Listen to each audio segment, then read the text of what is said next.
mind. I don't know why. Perhaps you could tell me. You are now listening to the Latino Free Mind podcast.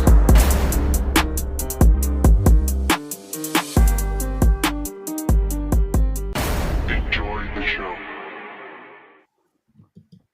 Hey everyone, how's it going? Welcome back to Latino Free Minds, episode 110.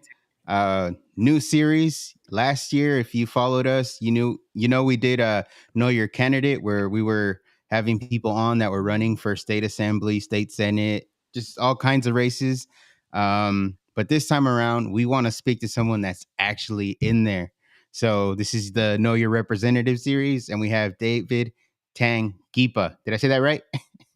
Tangipa. Tangipa. Oh, okay.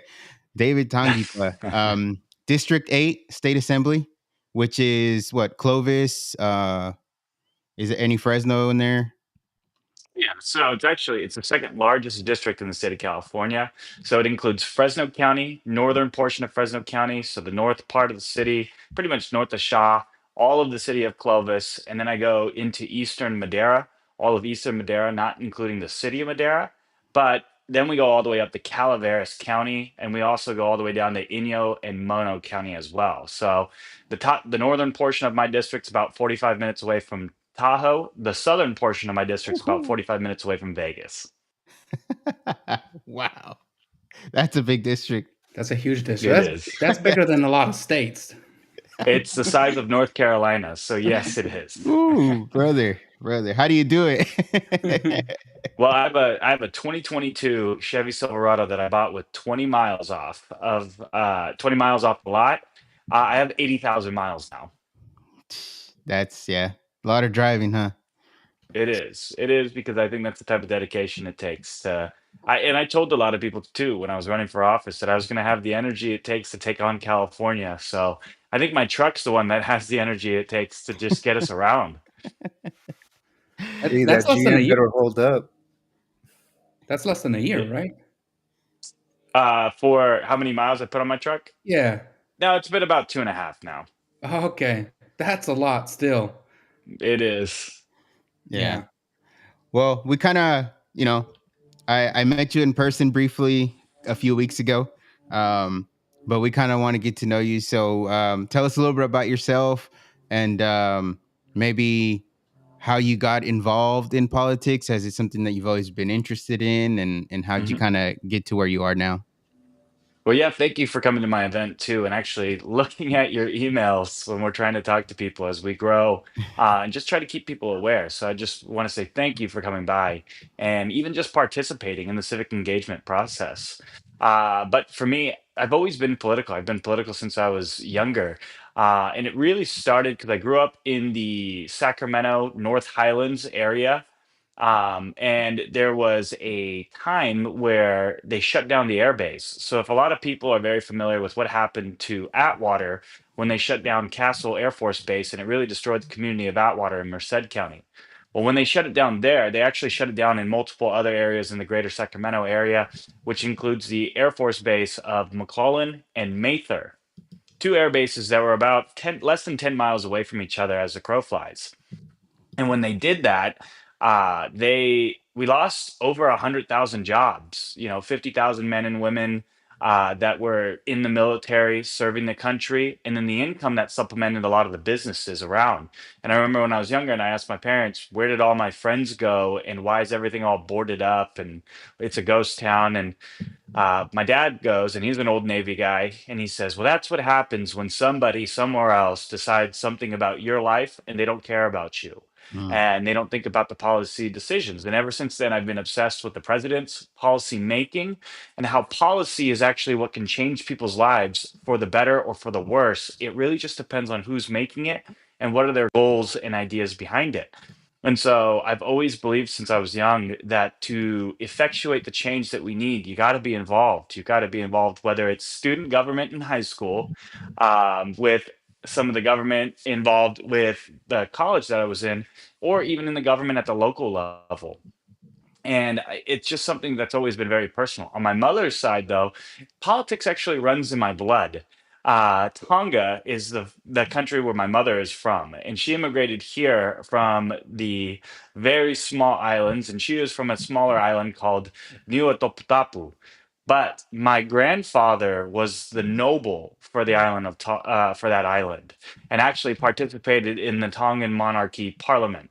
And so, there's a little bit of one, I'm extremely interested in it, and two, it's also part of my blood on one side. And again, just looking at how we can effectuate and push change in our community, especially when we see issues. I started working well, actually, I got to Fresno, had a chance to go play football for the Fresno State Bulldogs. And with that, when you're in college and you're playing ball, there's two type of football players. There are NFL guys and there are education guys. And I had a buddy of mine who was benching 500 pounds. He could squat, he could run, he could jump. And I knew right there that I was really good at school. So I focused on getting as many degrees as I could. If Fresno State, and if football was going to take my knees, I was going to take as many degrees as possible. So I got my degree in criminology, political science. I got my legal studies certificate. I got my master's in business, and I graduated early. And then I also started my real estate company because I wanted to help people from the same conditions that I grew up in, low income housing, an immigrant family, and a veteran family, help break generational poverty through home ownership, but also connecting a lot of the government grants and programs out there with people who are trying to buy and break that line of poverty by becoming homeowners instead of generational renters. And so I've done over $20 million in sales, helping just friends and family, focusing on the Central Valley. But then I kept seeing this trend continuously go on. Things were getting worse, prices were getting worse, insurance was getting worse, utility costs getting worse, and just look at the home values. The average home in the state of California is about $850,000. How is that affordable? And am I going to wait for the policies that are in place to change, or should I be a part of it? At that same time, I actually got a job with the Fresno County Board of Supervisors as well as a field representative because in all of my free time, I wanted to get back to that public servant side of things. With that, started working with the board, really saw a lot of the issues that were happening local were really coming out of Sacramento. And then when this position opened up to run for Assembly District 8 as the individual was terming out, I ran for it. And I think we ran a pretty good campaign that a lot of people wanted to see something different. They wanted to believe that there's this state can be and is worth fighting for. Because when we, again, look at the state of affairs, we may be the fourth largest economy in the world if you listen to Gavin Newsom, but what do we have to show for it? 50% of the nation's homelessness, highest unaffordability, highest poverty rates, that you can make $100,000 in the state of California and you're actually considered poor. These are the issues that we're dealing with. Now, this new report that just came out that the city of Fresno is the largest ratepayer in utility and energy costs in the entire nation. So how can we brag as the fourth largest economy in the world when our citizens here are suffering from the bad policies and the regulations? And I wanted to get into the fight. We've been fighting since day one, since we got here in the assembly, but we've been working, and I think that's part of the dedication and what we're supposed to do.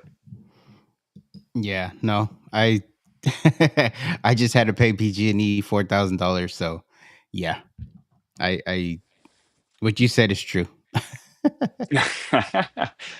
Yep.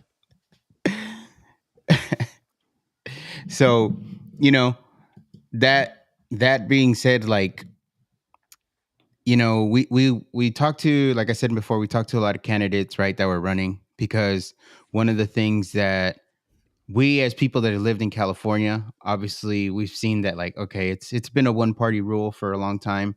There's a lot of, you know, politicians out there, Gavin Newsom, people like him and everybody else that's been in our legislature for forever.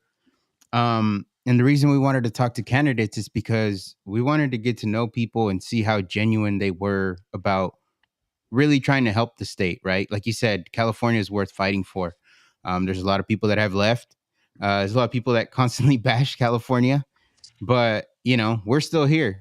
We haven't given up, and there's a lot of people that you know decided to run and try to get in there, and they fought a good fight. Unfortunately, a lot of them didn't win, but still they put their name out there. They stood up, and you know, we'll see what happens going forward. But this is kind of one of the reasons we like to talk to people, is just kind of feel them out, see how genuine they are. And a lot of the people that we have talked to are genuine, are sincere in wanting to rectify a lot of the stuff that's just been mishandled here in this state. So, thank you for actually stepping up. Thank God you won your race. You're in there, and at least there's a voice there that's, not only are you fighting for your district, but like the people like us that might feel like we're not even represented at all. Yeah. Yeah, David, I live within your district, and I'm glad you're there. I actually voted for you, and it's like Daniel Well, said, thank you. you're not only representing my district, you're representing districts that don't have the opportunity to get somebody like you that will stand Mhm. up for them, that will stand up for, I've seen you out there talking about like the wildfires in California, where on the other side, nobody talks about it. We have these historical, every year it's like another historical wildfire, biggest one ever. This year, next year. When I bought my house in 2020, we had a fire here up in the hills that almost cost me buying my house, even though I'm about 30 miles away from it. Um, and that's even every year, those types of things affect people that are firsthand dealing with those fires and the devastation of those fires. And everywhere around those fires, people that want to buy homes, people that are trying to get insurance. And it's like every year California tries harder to force people out, and people that are leaving California. It's like the mass exodus, right? And I know the last couple of years the numbers have gotten a little more even, but that's not, I don't see that as a slowdown when we see fires like unfortunately what happened just a few months ago down in Southern California. you know, I really appreciate that somebody like you is out there talking about that, and I think you actually um, grew up affected by forest fires, right? I did. So actually, I have a very personal condition to fires, and it's something that we've just needed people to realize. So I was evacuated in 2004. My dad has my dad, actually, I've acquired the property since my father passed away. But we have property in Reading and in the Shasta area. And back in 2004, we were evacuated from the French Gulch fire. And I remember being young and looking at this lookout over Whiskeytown Lake, and the entire mountain was on fire. I mean, it was glowing red and it was all over the Yeah. place. And then that property actually was devastated in the car fire of 2018, where you know was really just part of that. And that fire actually burned all the way into the city of Reading itself. Then in 2019, a close family friend, somebody that I consider an uncle, he lost his property in the Kincaid fire in that Healdsburg area. In 2020, I worked the Creek fire with Fresno County Supervisor Nathan Magsig, which burned a lot of the Shaver and that mountain community. And then in 2021, we have the largest fire in California's history with the lightning and the complex fire as well, and the August fire. And then this next year, we have the LA fires. In this actually this year, we have the LA fires, and this is something that again is very personal to me, and it all stems back to mismanagement. And we keep hearing this term that these are unprecedented wildfires. No, they're not. I can tell you this right now. They are lying to you. And the main reason why they are lying to you is because they just don't know. And whether it's negligence or dereliction of duty, I have the data that shows that these fires have been forever. The last time the Palisades in the Eaton area burned was in 1970. And it was called the Siege of LA because the Santa Ana winds really cut the grass fields on fire. And if you start looking at the data and history behind it all, California is on a 20-year wet cycle, or sorry, a 40-year wet cycle. Every 40 years, we have these heavy rain periods, 1983 and 1984 to 2023 and 2024. And with that, these heavy wet years that we've seen previously, they always lead to a large vegetation period. And that vegetation and grass fuels always lead to large scale fires, at least from an acreage size. The main reason why these fires are unprecedented and how we haven't seen the way they are before is because the condition and the unhealthiness of our forest is because of bad forest management. We've been really good at fire mitigation for the last 50 years, where we've put out all of these fires. And the moment a grass fire starts, we put it out. The moment a grass fire starts, but every time you put out those fires, all you're doing is banking a lot of the vegetation in the forest, the shrubs, the dead brush, and it's all piling up and it's piling up and it's piling up. And now, after 50 years of mitigation, we've banked all this dead vegetation. And now that dead vegetation is coming back with a vengeance because all we did was bank all of that there. That now these massive, massive fires. UC Berkeley put out a study that showed that there are some acreages in our Sierras that are over 800% more fuel is in the forest than what it can actually sustain based off of the resources available.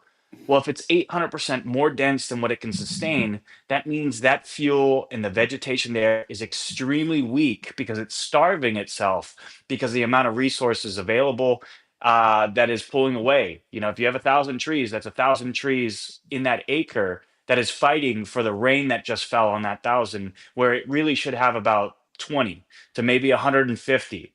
You know, and with that, these trees are significantly weaker, and then a fire comes through that if it's 800% larger in vegetation, we should expect an 800% larger fire than normal because of what we've done.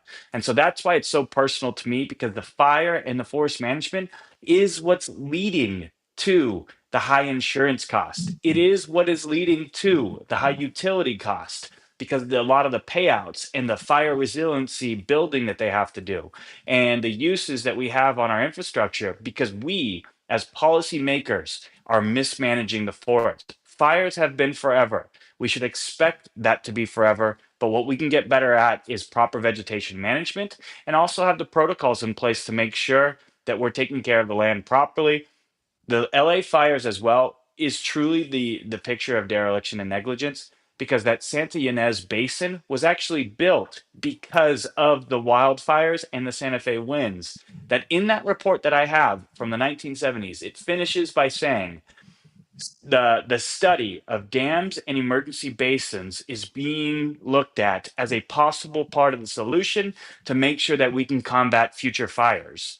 Well, it seems like the elected officials in that area, when they left that basin dry, forgot to combat future fires. That is an issue of the elected officials who represent the area. That's what a lot of people should realize, and we should start voting differently. So, David, that's a really good explanation, and a lot of people, you're right, do not know that. But if they knew that back in 1973 or whatever that year that study was done, what has prevented people from actually paying attention to that um, 50 years later? We are standing on the shoulders of giants. We are standing on the shoulders of people who did all the preparation, all the work, and we get to reap the benefits. The same thing is with the State Water Project and the Central Valley Water Project. The same thing is with our energy and utilities. We've lost innovation because our parents, our grandparents decided to do it, and then we didn't keep it up to date. It's kind of like passing on a business down to your kids. You know, that second generation right there maybe doesn't have as much isn't as detail oriented as your parents did when you were building that business, when you were working those 14 to 20-hour days. But then your parents built that and then it got easy. And then it got easy and then all you had to do was maintain it. And then you pass it on to the third generation. And then they don't maintain it as well as the second generation. And then you pass it on to the fourth generation. And that's essentially what's happened in government is that those in our founding fathers and the people who helped build the institution of California did such a good job that the electeds following them got lazy, that they no longer had to worry because they built all the energy infrastructure that was sustainable for them, and then we stopped modernizing and we stopped improving and we lost this hunger to be better. That's exactly what has happened in those areas where to them it was just an empty dam basin on the Santa Ynez reservoir. It wasn't that that was supposed to be the primary area to feed all of the water for the emergency services to protect that area because they hadn't seen the issue. It just went to the wayside. And by doing that, again, that to me tells me that their issues and what they're actually focusing on isn't what actually people look at. And that's where you've seen it differently. Our parents worried about fires because fires was very prevalent in their life. Then they did a good job at it, it went away. And then we started looking at other problems that aren't real problems, whether it's your identification problem on what you want to be. We're talking about whether boys should play in boys sports and girls should play in girls sports instead of focusing on the actual things that we need to get good at. It's the same reason why our roads are crumbling, because when the roads were first built, they said there's no need to change it again for the next 20 to 40 years. Well, if you don't teach the next generation that they're supposed to change it within those 20 to 40 years, they let it go to the wayside. And then they start to tackle these specific social issues that don't actually service the people in the community that they need to. Mm. Yeah. Wow. Yeah. Well, it's unfortunate because we put our trust and faith in, electing these people to make those decisions and be educated. As an example, what you looked up with the forest fires, we would expect them to be able to do the same type of research and be proactive instead of reactive in these type of situations. Hmm. So, Daniel or Gio, did you have anything else? Because I kind of wanted to follow up with something. No, I think I know you. Are you gonna ask about the insurance? I'm really interested about that, but Okay. No, no. just go ahead. Go ahead. Just wanted to follow up on, you know, um, Gio's point is that no one's really talking about the forest fires, other than you, David. As far as what we've heard with that type of explanation. So that leads me to this question: is what are the top priorities you see from the assembly members? Did you say already 2 years in? I've been in for about 5 months. 5 months. Mm. Wow. Okay. So, what are those top priorities that you see from assembly members being in there now? There's a pretty wide range of issues, and it's something that I understand too. California is very different as a state. I mean, we have 40 million people. That's more people than the entire country of Canada. And we have this vast geographical terrain. You have these super dense cities, and then you have the Central Valley that I get to represent, and the mountain community that I get to represent. And so obviously their priorities are going to be different in these dense cities. They're looking at more of the infrastructure. A lot of them talk about homelessness, but we keep hearing this issue of Donald Trump and the White House and our budget, because the budget is actually should be everybody's worry on it. And I would say it is, but they worry about it for different reasons. I worry about it because we are running out of money and we are about to cut programs for Californians. Others worry about it because we need to cut programs that they want to spend money on all these huge social programs and awareness campaigns and ads for this, that, and the other, and more government spending. And yet, again, I just look back at it to say, like, what do we have to show for being the fourth largest economy in the world? We've got the fastest train to nowhere. We have hospitals Mm. that are on the verge of shutting down. We can't afford 20% of ratepayers can't even afford to pay their utility costs today. And yet we're looking at these other programs, billboards in other states. All of that is actually on the budget.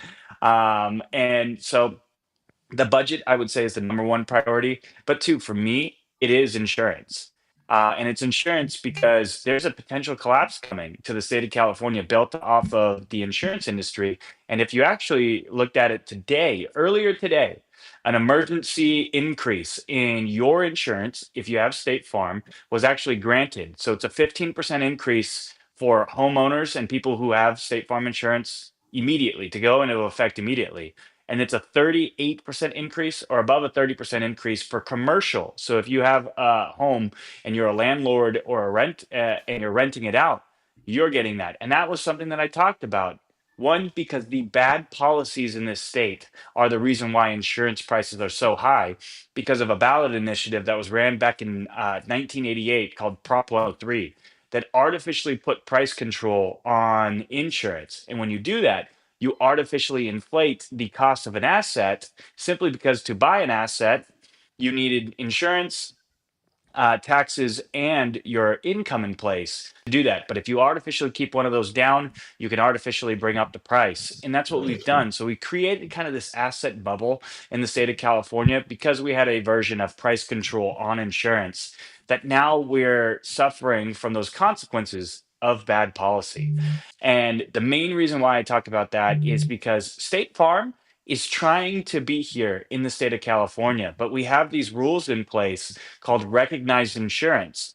That if you are not seen as recognized insurance in the state of California, you don't have, you're pretty much not seen as really guaranteed insurance to actually participate in California. But if you are recognized insurance, you have to pay a portion of the FAIR plan. If we think about what happened with the LA fires, the FAIR plan owes about 5.5 or has to cover about $5.5 billion in exposure in that Palisades and Eaton area.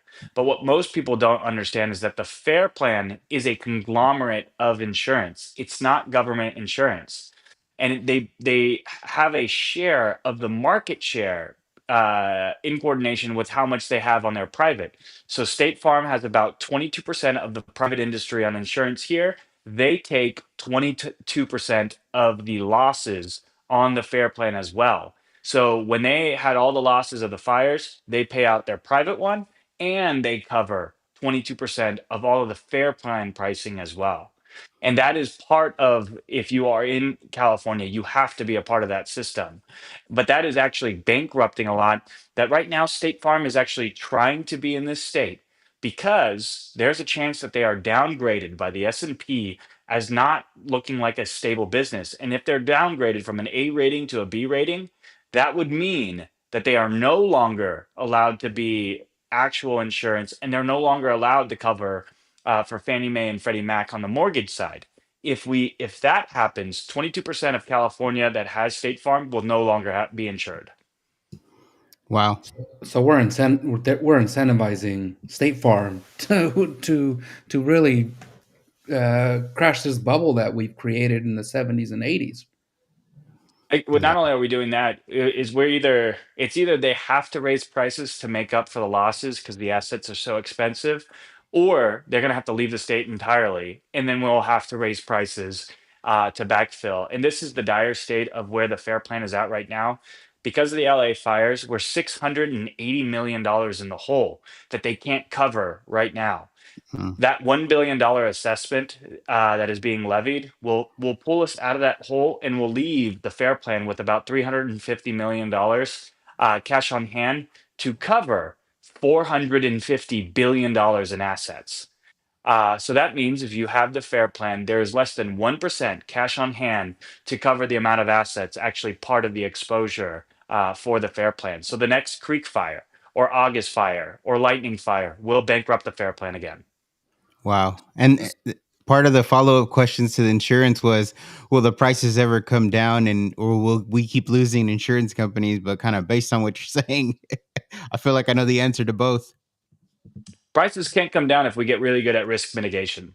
That's the only thing we can focus on right now without a ballot initiative in place to repeal Prop 103.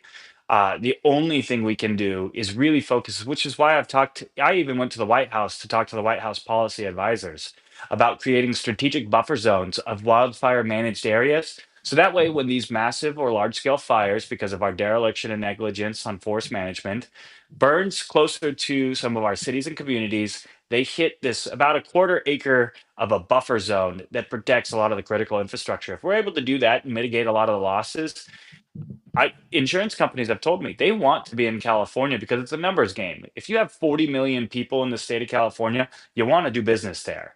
But it's just so unaffordable for all businesses. I asked that for everybody. I mean, Daniel, you just shared that you just paid thousands of dollars for a PG&E, and you're probably paying unemployment payroll tax and your employee payroll tax because the federal or the state government owes $20 billion to the federal government.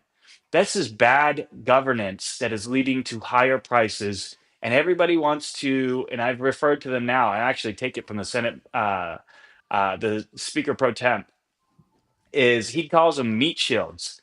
Insurance companies are meat shields for bad policies really created by the legislature and by some of this action in 1988.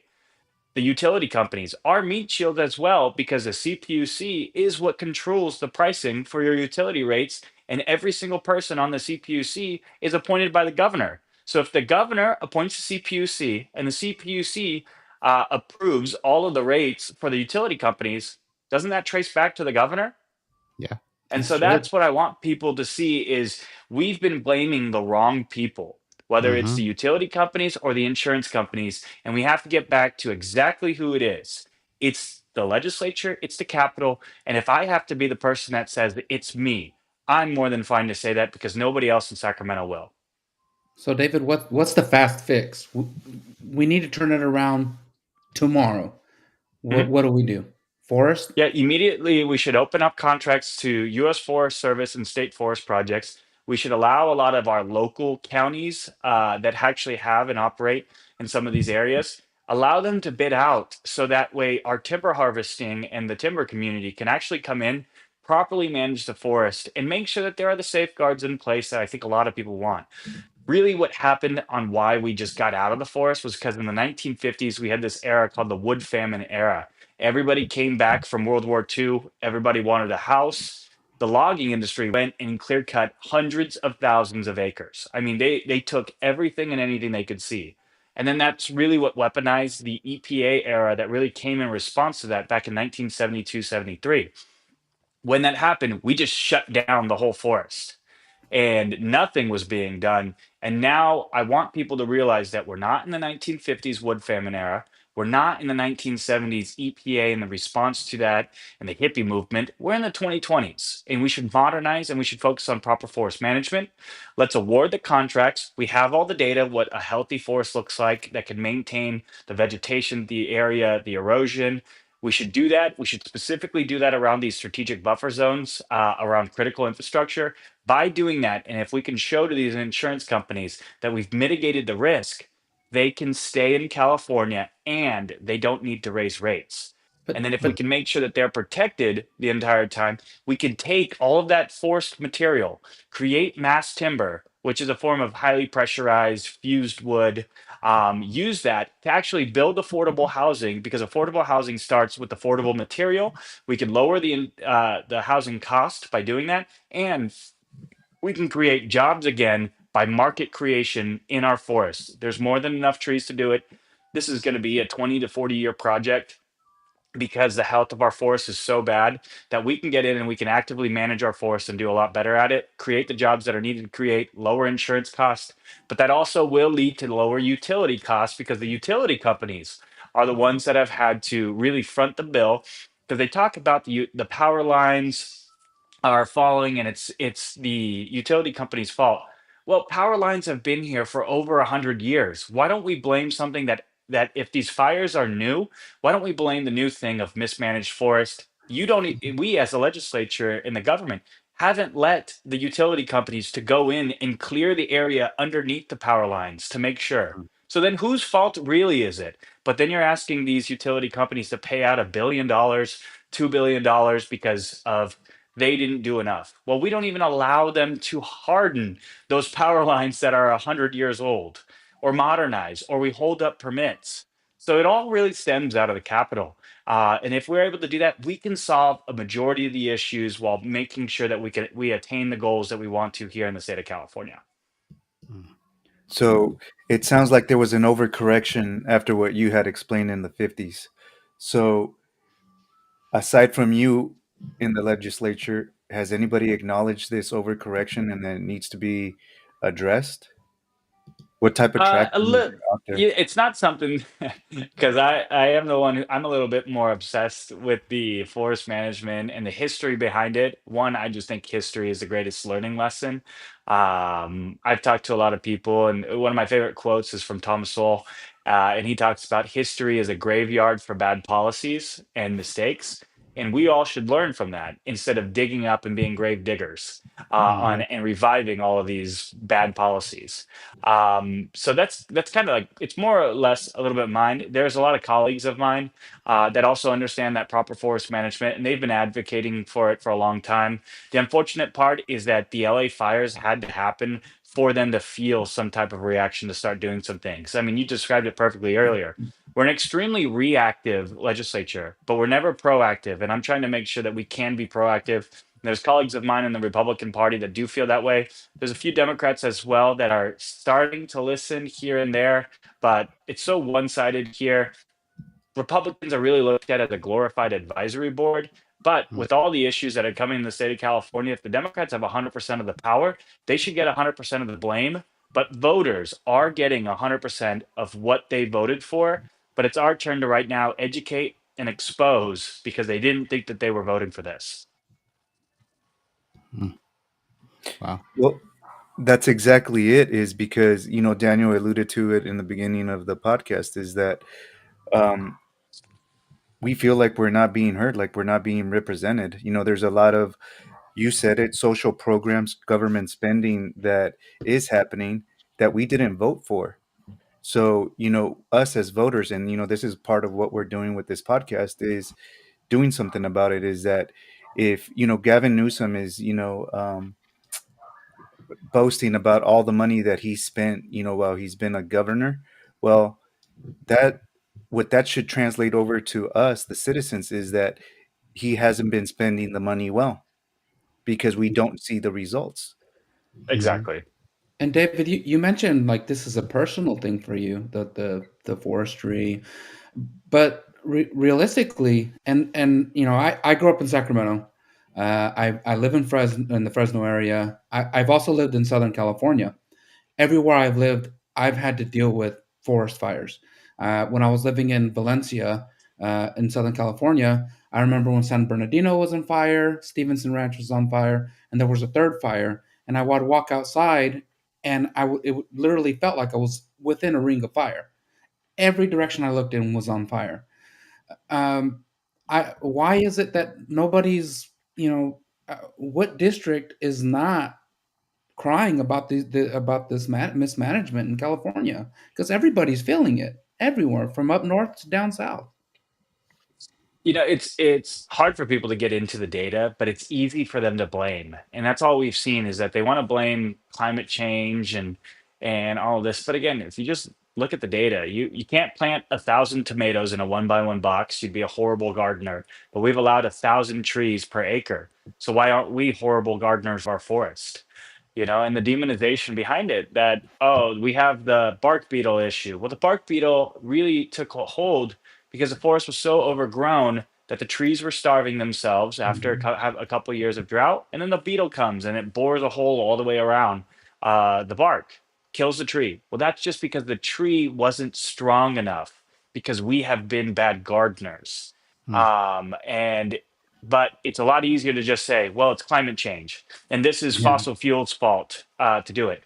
No, it's not. We can actually actively manage our forests. We can actively be participants, and not only that, better stewards. I even tell people this, and this is a cool one that I love to share. The name Fresno actually translates to ash tree, and there are two stories behind it.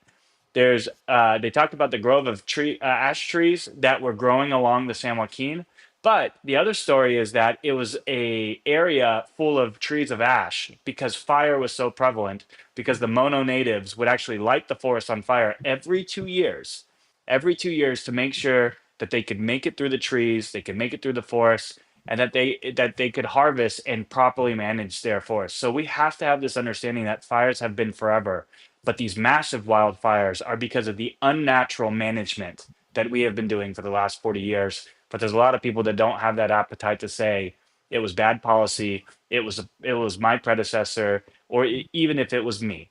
And I'm all into the accountability.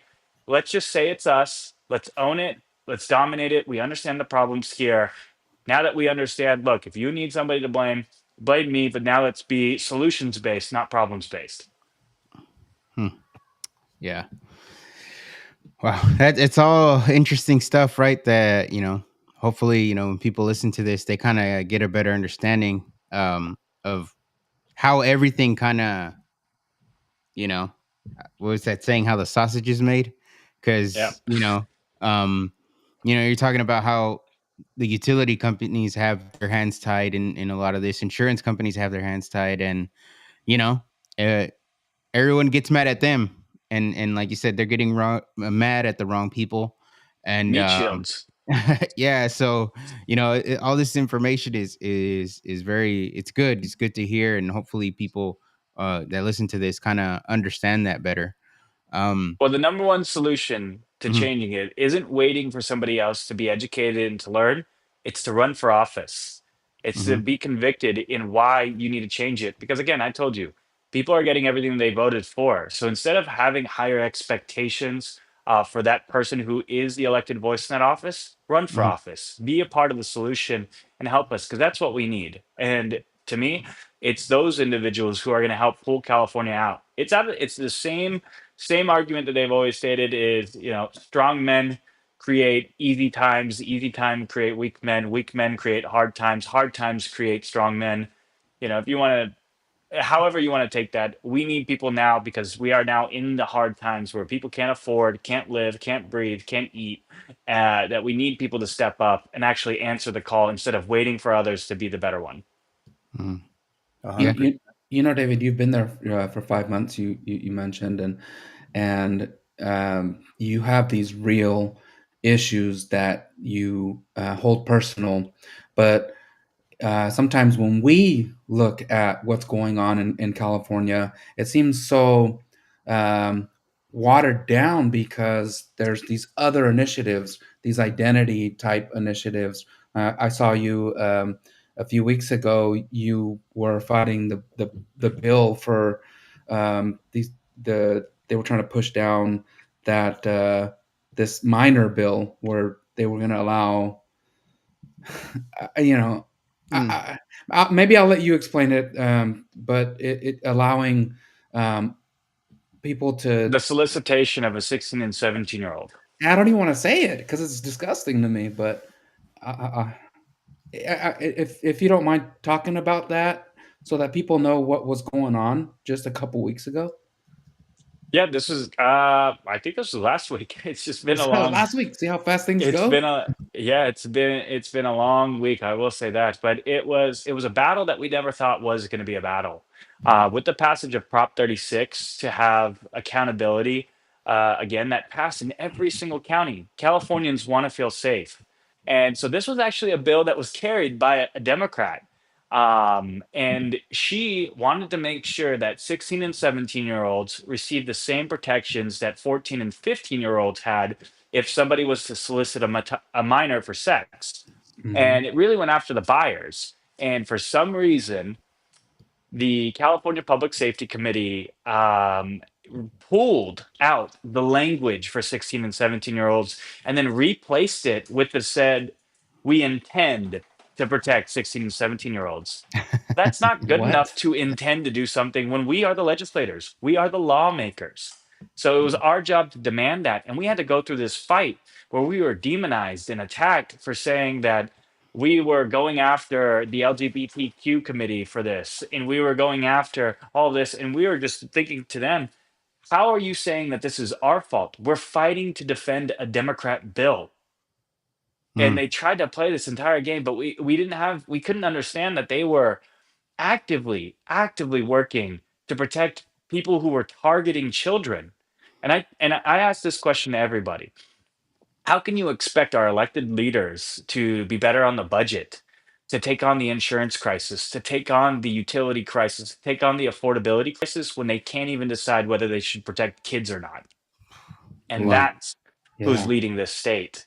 And that's the baseline of really where we should be and why people should really think about doing something different in this state. You're going to keep getting the same results if you keep electing the same people. And it's up to us, again, to present a message that is digestible, to just simply say, if it's electable enough, I will protect kids. And I know damn well where I need to be when it comes to taking care of 16 and 17-year-olds. Wasn't one of the things they did after? Didn't the Democrats, the California Democrats, do ads saying that the Republicans were the ones that allowed this thing to go through or whatever? They Isn't that what they were. did? So they were actually testing ads that were, I mean, it's gaslighting and deception. I just don't know how Hmm. else to how else to do it. They, I think, felt like people could be fooled. Um, and again, and it's part of the playbook. Keep you guys so busy because you're just trying to make ends meet that you can't do your education or get involved or show up to the meetings, and they can push all these policies on that fly under the radar, and then all of a sudden you're like, what the heck is going on? But they've made it all the way to the top. And that's part of the strategy, is keep you busy in this information and in this overload era where you just don't have time, where you just want to go home, you want to drink a beer, you want to hang out with your family, and you don't want the government. But when you're not paying attention to the government's working its way and its end goals in either way. And it wasn't something that you were thinking about would be an issue, because who thought that arguing about 16 and 17-year-olds was going to be an issue? It wasn't even an issue for us the week before because we didn't think that they would do that. Mm. That's I would like to be a fly on the wall and hear the counter arguments to these type Yeah. of situations. Is that so? When you say, protect 16 and 17-year-olds, in no way, shape, or form do I start thinking about the LGBTQ community. So what does that explanation? How do they correlate the two together? I mean, do you have an idea of why they do that, or what's going on there? It was the part that I would say is insanity. It was something that one, I just Scott Wiener put out this statement that said, that Republicans, guy. or this is bad policy because Republicans are out there trying to put an 18-year-old in prison for offering $20 to fool around to their 17-year-old high school classmate. First off, who yeah, that tells more about his high school experience than it does mine. And I'm a lot closer to high school than anybody else in the legislature since I'm the youngest member. I can tell you this: never offered anybody $20. It's less than minimum wage, is what he's saying, to fool around. I mean, that was insanity. But some of the other arguments that we heard had to deal with that there are older individuals in the LGBTQ community that like to give gifts to younger ones, and they don't want that to be seen as trafficking or soliciting a minor. I looked at them and I said, no, that's not. That's actually called grooming, and you should be very, very Mhm. cautious in what you say right now, because if that's your defense argument, you are very wrong. And not only are you very wrong, you're actually really highlighting a bigger and a broader issue that people had actually talked about in the past. And so if you're bringing that to the forefront, we've got some other things we got to talk about. And so it's an insane argument that is being made. And I think a lot of them are actually just making it up, because every single time that you hear that there's an issue that we're arguing against, oh, it's because you're racist or you hate this person because of their identity. And they just fall back on this, where it's like, what are you talking about? You've completely pulled it out of, thin air, and now you're just trying to use it as a cudgel. And they use that weaponization of compassion, is what I call it. I'm defending this community, and now I'm going to Mhm. beat you over the head with it, with no substance or policy behind it that is actually something that's realistic or materialized ever in history. That now they're trying to use and weaponize that community to defend solicitation of a minor. I think they've got a couple other issues in that one. And Scott Wiener, I don't know, that guy's in La La Land. David, No, what do you hear we from your peers in other districts about how people are feeling, like other citizens? Because I would consider the district that we're in a pretty conservative district, but like, let's say, like the Bay Area, what are they what are they thinking about how the direction of California is going? Because for We've got us, to, yeah, I'm sorry, I'll let you yeah. answer that. Now, the grander issue of what we've seen, and it's something I've talked about quite often, is that, look, Democrats have done a really, really good job at making Republicans synonymous with racist. And I mean, you've probably all heard that before. And they've got really good on the marketing and the branding side.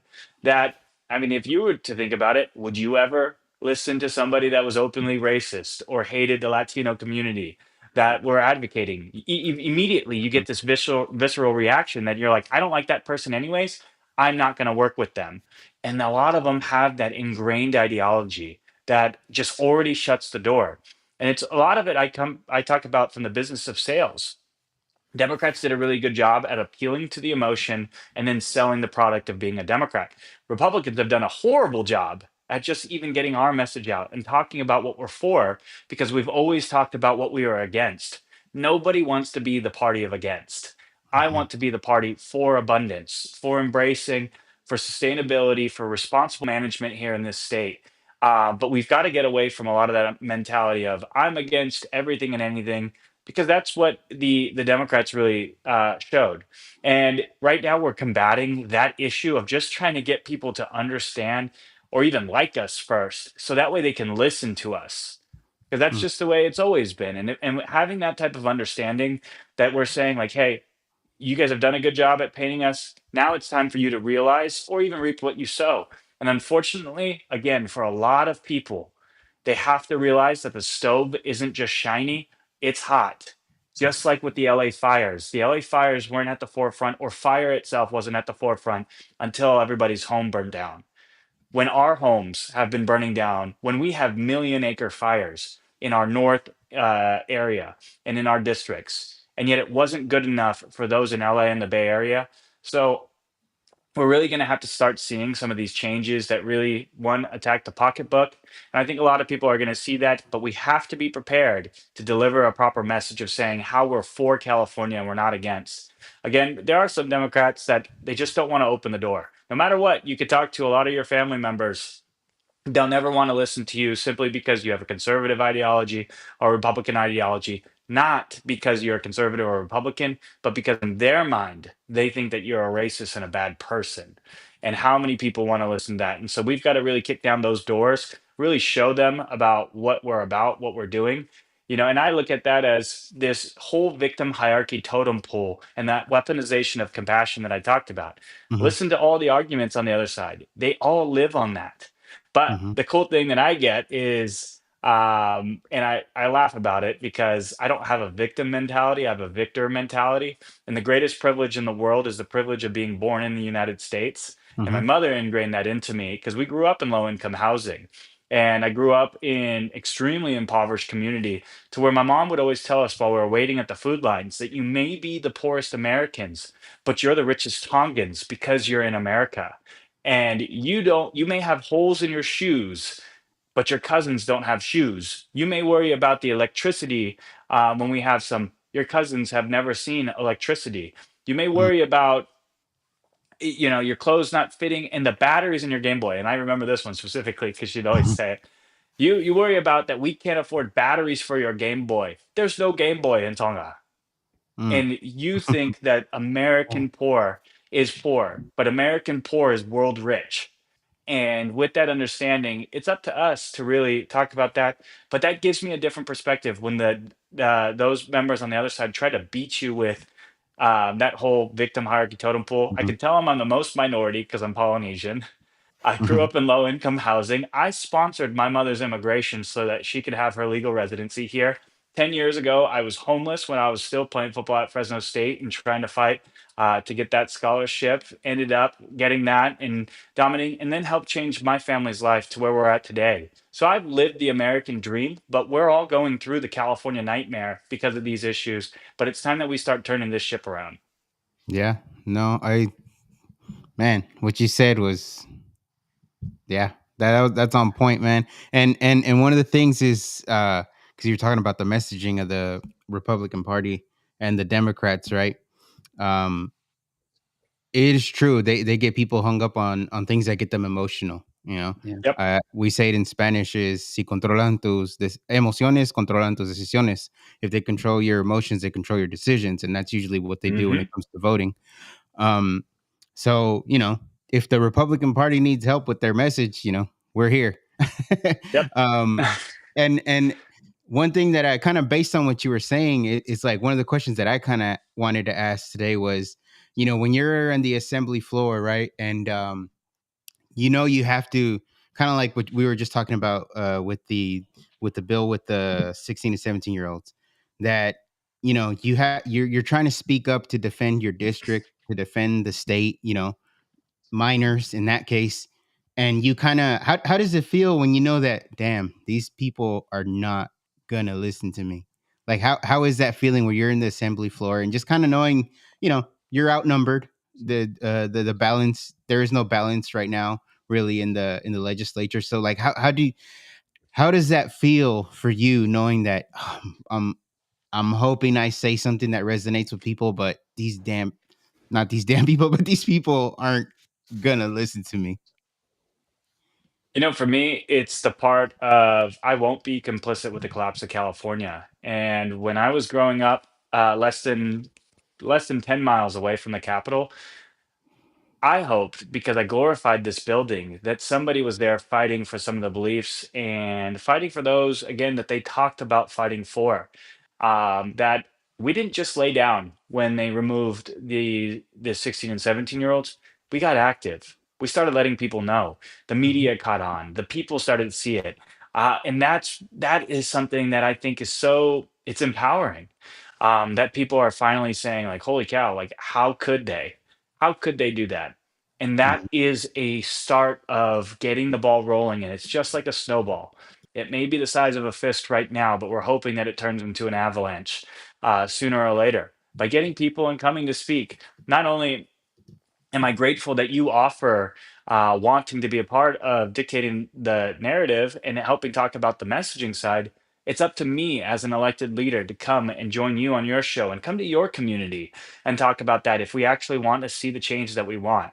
So that's my job. And I want to offer myself to that as well. I'm trying to be everywhere and anywhere because, again, California is worth fighting for. Your families, my family, and the family here, and I'm tired of this toxic relationship that we have and that emotional control that is being used. So for me, even though they talk about that in my individual personal feelings, I will share those. I'll share my lived experience. But right now, what's more important is that we get the changes in place. We did fight hard for those 16 and 17-year-olds, and nothing feels better that it forced them to put into their amendments those 16 and 17-year-olds. That way we could make sure that they're protected. Mhm. No, that's Agreed. great. Um, I just kind of want to follow up to what you said about the collapse of California because I think that's a really good headline, to grab people's attention. But my question to you is this: is that okay? With not only the collapse of California, but of the United States, everything's getting more expensive, right? So here in California, from what you see, do you see Democrats, assembly members starting to recognize that those old policies, the identity politics, is making it not sustainable to live here? Have you started to see that change yet? There's been some chatter here and there, but I can tell you this right now: when gas prices hit potentially $7 or $8, they'll start singing a different tune because of those refineries that are closing down. We've just got to make sure that we're paying attention to those who. And I mean, here's the easiest way to describe it: look at Gavin Newsom. You've heard recently, Gavin Newsom has changed his messaging, but his his policies haven't changed, the polls have changed, and now his messaging has changed. And that is what we're starting to see today. But we have to make sure that we're hyper aware that we don't just allow them and their words to be different. Because he's got other political aspirations. He can't go any higher in California. And if he can't go any higher in California, the only thing that he can do is now run to the middle. And that's why we saw issues with Kamala Harris. She tried to run to the middle when she was running for president, but it didn't fit her because she always ran to the left when she was an elected in the state of California. She can't. She couldn't do it. But Gavin Newsom is now running to the middle because the messaging has changed, because the polls have changed, and his position hasn't, just the polls. And that's what we've got to be hyper vigilant about. That some of them may change, but really the true solution is voting for different people who actually have those core ideals and values and holding those accountable to the ones that have really pulled the wool over our eyes. Yeah, and that's something that we called here is that right after the presidential race, um, we kind of called that the adjustment was going to be to run to the middle as fast as you possibly could, so that, like you said it perfectly. It's the messaging changed, and it's in the middle, but the people have not changed. So Mhm. perfect message is, we've got to get different people in there. Period. Mm-hmm. Well, I think actions speak louder than words. And what I ask people is this: Gavin Newsom was the mayor of San Francisco. Is San Francisco better before and after? He's now been the governor of California. Is California better before and after? And then what do you think that track record will relate if he wants to be the president of the United States? Mm-hmm. Yeah. Mm-hmm. Were you gonna ask something, Jill? No, that was spot on. Sorry. Uh, no, yeah. Yeah. Well, you know, it's good. You know, hearing from you for this past hour and all that. It's good to hear that someone like you is in there. You know what I mean? I know that you know, a lot of people did like Bill Saley, but he got a new position and he's out of there. So we need people like you to, you know, keep the pressure. You know, I felt like he was doing a lot of that, and you know, I see, you know, when the stuff that you put out there, you know, you're putting the pressure on them too. And like you said, I think you said you weren't gonna be silent, or what did you say, compliant in the downfall of California? I won't be complicit with the collapse of California. Right. Exactly. And it's good that you're in there. And you know, hopefully we can encourage others, if not ourselves, to, you know, if one day we have to step up and get in there, you know, maybe, but I don't know if they'll like us in there. We're a little, well, at least me, I don't know. You Yeah. weren't elected to be liked, you were elected to be effective. And so, but even if it's at the state level, or even if it's at the city level, you know, this is something that I do plan on putting on as well. I'm going to put on a candidate recruitment and teach people how to run for office. But not only that, I want to find people who actually care about doing the things necessary to change, whether it's their city, their county, or the state. And I want to help with that same thing. I used to be a campaign manager. I used to run campaigns because participating in civic engagement is exactly what we need today. We need people who care, who find these things passionate, who want to be responsible when it comes to managing the budget and really help us. So, whether it's the city, county, or state level, I want to help them. So, I want to help them because we're going to need an army. I can't do this by myself. Nobody can. And so, as long as we have the grace of God behind us, the wind behind our sails, and the people willing to do it, we can make this place and we can bring California back from the brink. Mm, amen. I believe Yeah. in that. Yeah. No, that's awesome. I want to share something real quick. Is that we we joke around, but not joke around when we say we want to make being involved and knowledgeable and in politics cool, right? Like local politics, make that cool. And I saw a random clip from Bill Burr, and he was in one of those night shows, and he was making fun of people that were really involved in politics, right? And it struck a chord because he's making fun of those people, and he was saying it's like if it was supposed to be cool, it's like no one does that.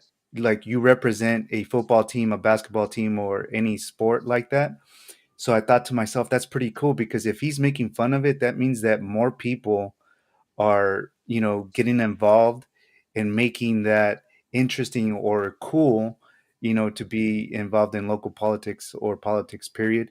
Because you said it earlier, they like to keep us entertained, manipulated with sports and other types of entertainment, while important things like maintaining the, you know, forests and spending money wisely, not just spending it to spend it, but spending it wisely, and making life affordable. And it, I just thought that that was super cool that they're acknowledging that, you know, people are taking an interest in local politics. So I thought it was pretty cool. The best government's the most local it can get, whether it's the PTA, school board, or all the way up at city council. You know, that's what actually people feel. People feel the difference right there. We just need more people involved in it. You know, a lot of people don't want to do it, but when you don't want to do it, somebody who's probably less qualified or doesn't know what the heck they're doing is the one who does, and now they get to dictate your life. Hmm. Yeah. Well, David, we appreciate you coming on. We don't want to take up too much of your time because you got a district and a state that you're actively in there fighting for. So we appreciate you coming on. Um, any final words that you want to tell the people of California, just as either encouragement or hey, wake up, whatever it is. What would you tell the people of California? For me, if you want to see different here in the state of California, you got to be a part of that different. You have to demand better from your elected officials, and just be involved. Reach out to my office. It's pretty easy. I'm the only one with this last name other than my siblings. So they can find if they have any questions, just Tangipa. The easiest way to spell it is Tang IPA. Yes, I do have a Tang IPA campaign beer. So even if they can't say my last name, they at least can drink it. But reach out to the office, reach out to your elected officials, and make sure that you're getting involved because that's how you can effectuate the actual change that you want. It's not enough to just say that you want something different. It's time to actually vote and demand something different. Amen. All right, Danny, Gio, you guys got anything to close out? No, just thank you for representing us, and I really do mean that because we said it earlier. Is you know the citizens do not feel like we're being represented right now. So thank you, like Daniel said, for being out there and actually representing us. We appreciate you. Mm-hmm. Well, I appreciate all of you. Yeah, David, thank you for keeping up the fight. It's like in sports when you're on the underdog team. It just takes one key player that turns it around, and I feel like you're that person for us right now. So Mm-hmm. we appreciate you. Well, we need more. So we Oh need yeah, we everybody do. we can get. Yeah, we do. There we do. Let's get Gio in there. All right, cool. Well, again, thank you, man. We appreciate it. We hope to have you back again some other time. And we appreciate like everybody said, we appreciate what you're doing and we respect you. And honestly, from this conversation, I can tell that you're genuine in what you're trying to do for the people. So much respect to that. Everybody that tuned in and is going to tune in and listen to this, you probably learned a lot that you probably hadn't heard, and from an insider view, right, of our state assembly that you don't really hear about. So I thought this show was cool, and I appreciate for having this conversation. Well, That thank being, you again for having me on. Let's grab lunch sometime, all of us. yeah, let us know when you do that event you said you were the training. Yeah. So Candidate recruitment training. yeah, me and Jill slide through, huh, Jill? Of course. There you go. All right. Well, you're gonna you and then promise me that you'll bring 10 more. All right, well, yeah, we'll try. I'm gonna Gio All try. right. knows more people out here than I do. All right, everybody. Well, thank you for tuning in. Peace be with you. God Take bless. care. Peace be with you.